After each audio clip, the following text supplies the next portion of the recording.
इसको खूब कंघी तेल लगाओ, और जैसे कैंची गिरी और कटा, कीमत खत्म। मुंह में दांत है, खूब मंजन करो, टूट के गिरा तो कीमत दांत की खत्म।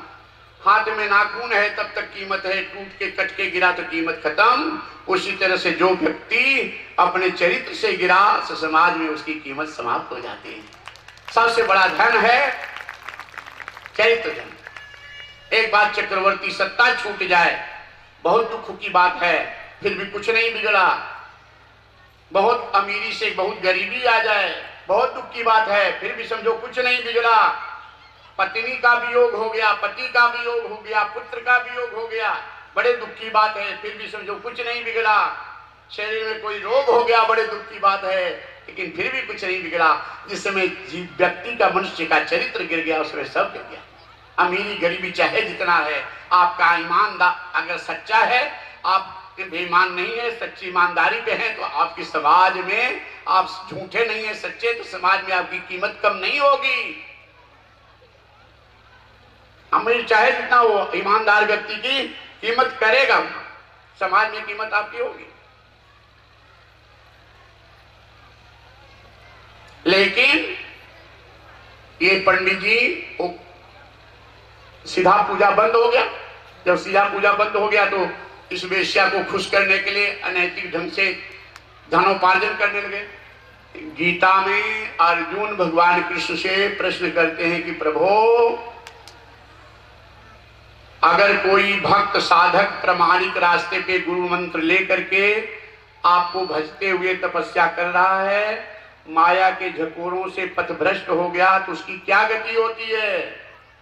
भगवान कहते हैं अर्जुन, उसका पतन नहीं होने देता, अगले जन्म में संस्कारी संपन्न परिवार में उसको जन्म देकर अपने संतों के द्वारा उसका उद्धार कर देता। आज यही हुआ।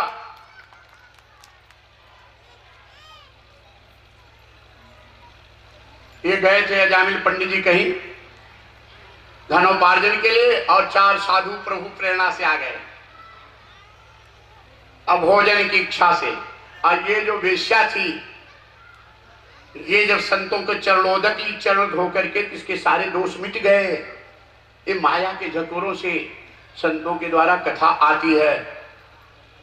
प्रयागराज में झूसी से 5 किलोमीटर पश्चिम गंगा जी के दक्षिणी तट पर एक संत की कुटिया थी।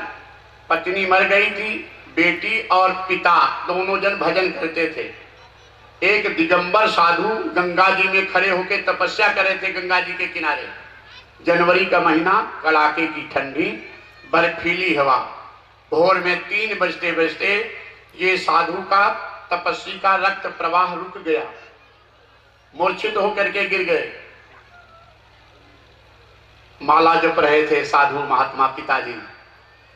बेटी आई प्रणाम की, पिताजी ये देखो तपस्वी ठंडी के प्रभाव से मूर्छित होकर गिर गए हैं, इनके प्राणों का अंत हो जाएगा, इनकी तपस्या अधूरी रह जाएगी। हमारे पास न कंबल न रजाई, कुछ इस्त्रा नहीं है अलग से कि इनके रक्त प्राणों की रक्षा करें। ऐसे बेटी मेरा आदेश है, अपना कंबल रजाई ले जा करके दिगंबर तपस्वी को अपने बाहों में दबा करके चारों तरफ से कंबल रजाई से दबाओ। 2 शरीर की गर्मी और कंबल रजाई से इनके प्राणों की रक्षा होती है। बेटी ने ऐसा ही किया। सूर्योदय हुआ, धूप हुई तो इनकी सांसें होश आ गया, चलने लगी और चेत आ गया। चेत आ गया तो देखे ये झकोरा है माया। चेत आ गया, देखे ये संत की बेटी मुझे बाहों में लेकर सोई है, आंखें लाल, क्रोध में आग बबूले। चंडालिनी, मेरी मूर्छित अवस्था में तेरी तपस्या को भंग करने का प्रयास किया है, मैं तुझे श्राप देता हूं, अगले जन्म में वेश्या हो जाएगी।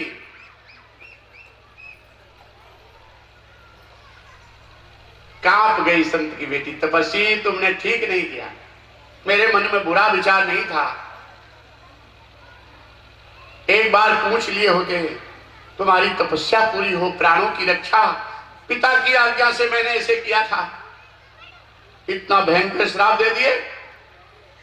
और संत की बेटी से के मुख से कड़कते स्वर निकले, तपस्वी मैं भी कोई साधारण कन्या नहीं हूं, संत की बेटी तपस्वी, मैं भी तुम्हें श्राप देती हूँ, अगर तुम्हारे श्राप से मैं वेश्या हो जाऊंगी तो मुझसे ही भ्रष्ट होकर बदनाम हो जाओगे। ये माया का झकोरा है, न चाहते हुए। यही तपस्वी अगले जन्म में अजामिल पंडित होते हैं और यही संत की बेटी वेश्या होती है श्राप के वश में। लेकिन जब संत के चरणों तक पाती है तो श्राप से मुक्त हो जाती है। पूर्व जन्म की भक्ति संतों को आदर से पूजन करती, भोजन कराती है। संत कहते बेटी कुछ दक्षिणा दे दो, साधु संत के पास जाओ, यथाशक्ति कुछ न कुछ भेंट लेके जाओ, कुछ भोजन कराओ पंडित जी को, संत को तो अलग से प्रेम से उसकी दक्षिणा दो। और दक्षिणा देते करते, दान देते समय भगवान की कृपा मानना, अभिमान न आने पाए, प्रभु आपकी कृपा से हो गया। ये सत्कर्म से उद्धार हो जाता है जिनका। कुछ दक्षिणा दे दो। घर में कुछ था नहीं, मेरे पतिदेव आते होंगे, आपको मैं दूंगी। तब तक अजामिल पंडित जी आ गए। दूर से देखे 4 साधुओं को दरवाजे पे, आग बबूले हो गए क्रोध में कि हमारे न रहने पे ये पहले इस वेश्या थी और इसके पुराने यार साधु के वेश में मिलने आए हैं। डांटे ये लोगों को, चारों साधु को। संतों ने कहा भाई आपकी पत्नी भोजन कराई है, कुछ दक्षिणा दे दो। अजामिल पंडित जी कहे तुमको 2-4 डंडा मारा नहीं, दंड कमंडल छीना नहीं, ये बड़ी दक्षिणा है, जल्दी उठो भाग जाओ। लेकिन जो साधु होते हैं वो कल्याण करने के लिए आते हैं, लेने के लिए नहीं आते, देने के लिए आते हैं।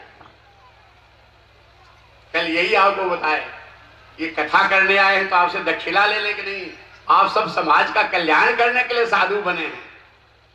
आप अपने कल्याण के जो अर्पण करते हो प्रेम से लेकर अच्छी जगह खर्चा करते हैं, लेकिन दक्षिणा के उद्देश्य से कि आप इतना दक्षिणा दो उतना दक्षिणा। ये भी बताया था कि लोग कथा देख कर, व्यवस्था देख कर सोचते हैं कि बाबा पता नहीं कितना लेते होंगे, तब क्योंकि समाज आज ऐसी है, दक्षिणा फिक्स करके सब ले रहे हैं। मन में होता होगा किसी के बहकावे में कोई नहीं आना, 2-4 लाख लेते होंगे, 10 लाख लेते होंगे, 1-2 लाख लेते होंगे, कुछ नहीं, जिसको फूल पान जिसका है उतना चला। कई कथाएं यहाँ हो चुकी हैं, राजेश गुप्ता, राकेश गुप्ता, शशि भूषण गुप्ता, और ये देखो ये रविंद्रनाथ अभी करा रहे हैं, यहाँ कई कथाएं हमारी हुई। शालिग्राम गुप्ता 2-2 कथाएं उनके पिताजी। इनसे पूछो कितना दक्षिणा दिए हैं, जिसके पास जो श्रद्धा फूल पान मुट्ठी बंद करके लेके आशीर्वाद देके गए। हमारी दक्षिणा तुम लोग हो, इतनी बड़ी समाज, इतना परिवार हमारे साथ में है, भगवान का नाम ले, इससे बड़ी दक्षिणा क्या है। अंदर जो सुख हमें है, पैसे वालों चाहे जितना पैसा लेते हो उनको वो सुख नहीं है। जो हम मजे में है, मस्ती हमको जो है, वो पैसा 10-20 लाख के कथा करने वाले चाहे जितना जमा की, उनको वो मजा नहीं है जो हमें मस्त मजा है। हम अनुभव कर रहे हैं आत्मानंद का सुख कैसा होता है।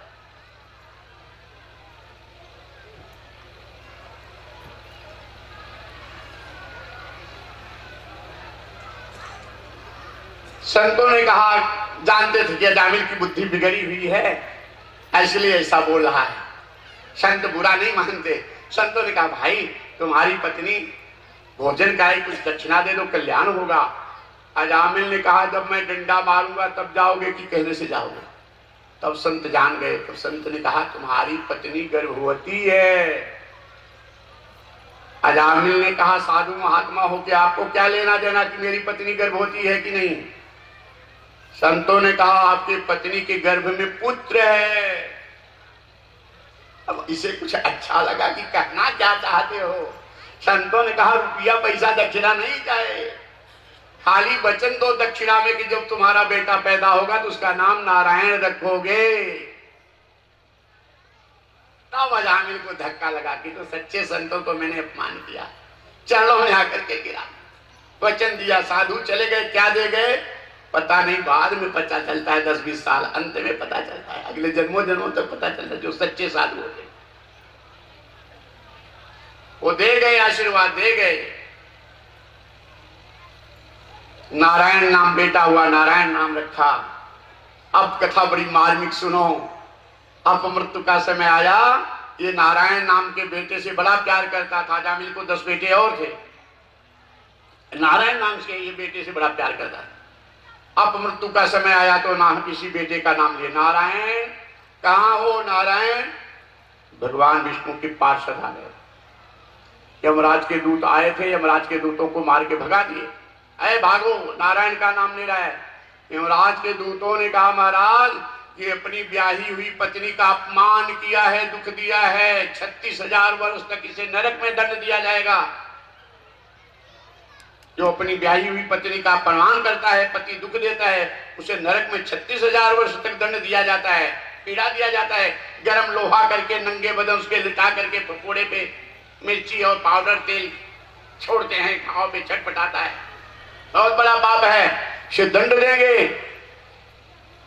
भगवान विष्णु के पार्षदों ने कहा यमराज के दूत लोग ये नारायण नाम लिया है, हम यमराज से जाके पूछो कि मरते समय, मृत्यु के समय अगर मुख से जे चाहे भूल से चाहे जानकर भगवान का नाम कोई भी आ जाए वो पापों से मुक्त हो जाता है। जाओ पूछो। यमराज के दूतों ने जब जाकर के कहा तो यमराज ने कहा बिल्कुल ठीक कह रहे हैं भगवान विष्णु के पार्षद। भगवान का नियम है कि मृत्यु के समय इनके प्रकार राम, ओम, कृष्ण, हरि, शिव, नारायण कोई भी नाम भगवान का अगर मुख से निकल जाए तो पापों से मुक्त होकर के संसार सागर से पार हो जाता है, नरक में नहीं जाता है, पीड़ा नहीं सहता है।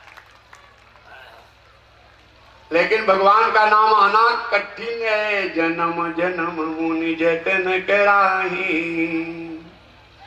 अंत राम कही आवत नाही। नाम आना बड़ा कठिन है भगवान का, इसलिए कैसे आएगा नाम? रोज रोज कथा सुनो, नाम जप करो, कथा की